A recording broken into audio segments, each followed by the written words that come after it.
Hey everybody. So once again today I'm putting off a video that I planned to make because as much as I don't like talking about this stuff, I think I need to talk about this whole Epstein thing one more time. I think the release of that birthday book is important. And the whole thing is even creepier than I expected, as much as I saw of it today. So I went on CNN's website just now to see how they're talking about it. And I guess it must already be old news because it's just a small article that's buried in a bunch of other news about the Trump administration. And I think that's how Trump survives outrage after outrage. He just moves on. And no matter the scandal, no matter the offense, the media seem to eventually move on too.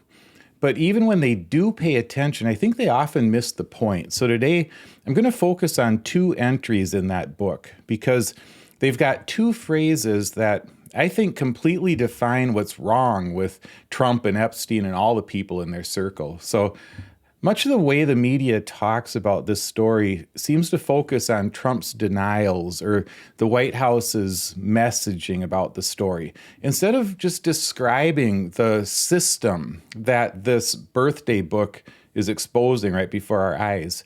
I mean, when you read these entries, you realize there are some really awful people who contributed birthday greetings to Epstein. And one thing that these greetings show us in general is that a lot of people knew what was going on. And it was such an open secret that some of them felt free to joke about it in this book. And now that I see the context of what kind of a book it was, my personal opinion is that I think the worst interpretation of what Trump wrote in that book is probably the correct interpretation. His little dialogue and sketch, which he continues to deny that he had anything to do with, seemed pretty obvious all on its own. But in the context of the other things that people wrote in that book, a context that makes it clear that a lot of people knew what was going on with Epstein, you can count me as one person who believes Trump meant exactly what it seems like he meant in that entry. And that's probably why he's denying so strongly that he wrote it. I mean, I can't prove that, but at this point, it just looks pretty obvious. So I'm going to talk about two other entries in the book, though, and two phrases from those entries that I think sum all of this up. The first one is a photo from Mar-a-Lago taken many years ago with three guys and a woman holding a huge check for $22,500. It's one of those fake checks that you get for winning something, and it has what's obviously a fake Donald Trump signature on it. The point isn't that this is some clever forgery. That's not the point of this. And the guy who sent the photo for the book added a handwritten note with it that said, Jeffrey shows early talents with money and women, sells fully depreciated, and then a woman's name, so a fully depreciated woman, to Donald Trump for $22,500. So according to the New York Times, the woman whose name is also redacted in the files released by the House Oversight Committee was a European socialite then in her 20s, according to two people familiar with the original photo. She had briefly dated both Mr. Epstein and Mr. Trump around that time, according to court transcripts and a person close to Mr. Epstein.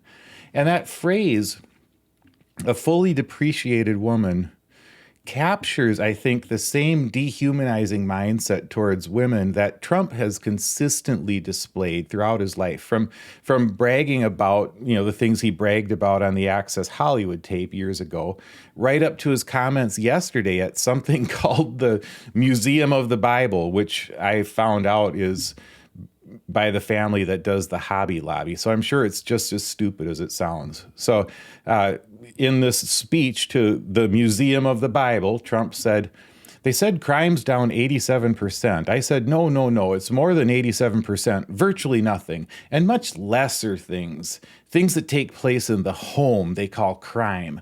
If a man has a little fight with the wife, they say, this was a crime, see?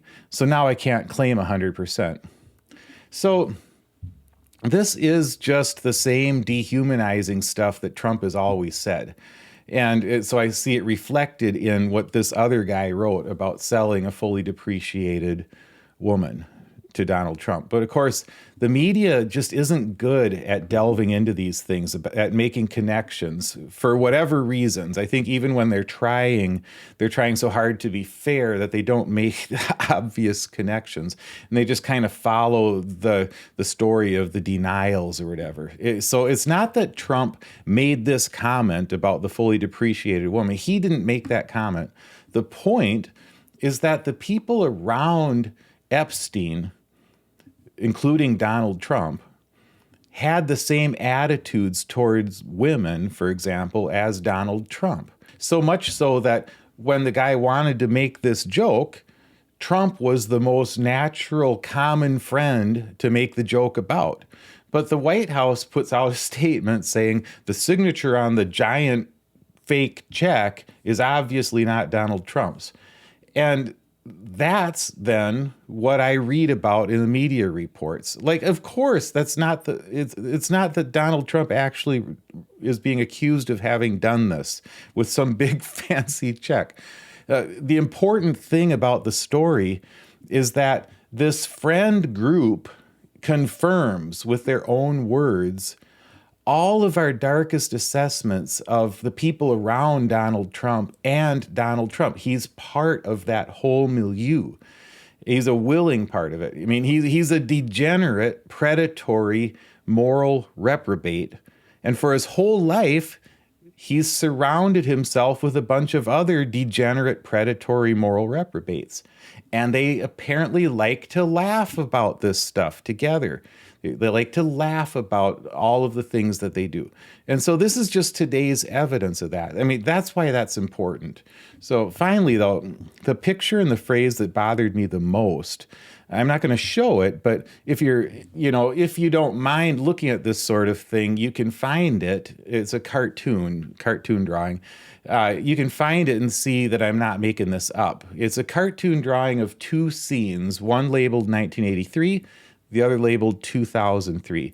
And it shows the progression of Jeffrey Epstein's life, from this friend, apparently. So the 1983 cartoon shows him in ripped jeans. So he's apparently like a poor young version of himself in this 1983 cartoon. And I'm not making this up. He's handing balloons and a lollipop to three little girls.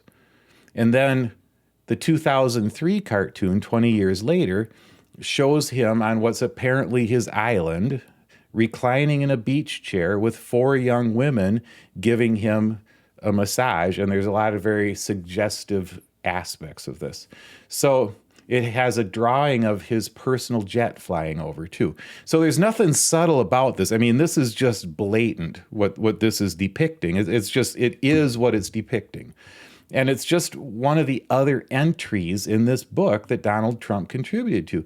These people knew what was happening. At least some of them did. And the guy who contributed that cartoon is the same one who joked about Trump buying the depreciated woman. These guys were friends and they understood each other. So the phrase at the bottom of that cartoon, the one that shows a young Jeffrey Epstein having to resort to balloons and lollipops to get what he wants when he's young and poor, to 20 years later having a private jet and a private island and so much more power to get what he wants. The phrase that's written at the bottom to sum all this up is this: what a great country. And that is the best summary, I think, of the social cesspool that Trump has been living in his entire life. What a great country, where you own the teen pageant, so they let you walk into the dressing room. When you're a star, they let you grab them anywhere. When your dad gives you hundreds of millions of dollars, you can spend your life failing upwards all the way to the presidency. And once you've got the power of the presidency, you can abuse whole classes of people on a grand scale. And you can make your ignorant face the last thing millions of people see before they go to bed at night. And your grating voice, the first thing they hear when they wake up in the morning. What a great country, where even though you fit every description of a biblical oppressor, powerful religious frauds will invite you to speak at something called, moronically, the Museum of the Bible. And they'll cheer your most inane comments as though you're speaking the very words of God. What a great country. I'd say only in America, but that wouldn't be true. This has been going on forever. I think Trump would say it's the way of the world. But it's not the way of Jesus. And I just wish Trump supporters could tell the difference. So thanks for listening.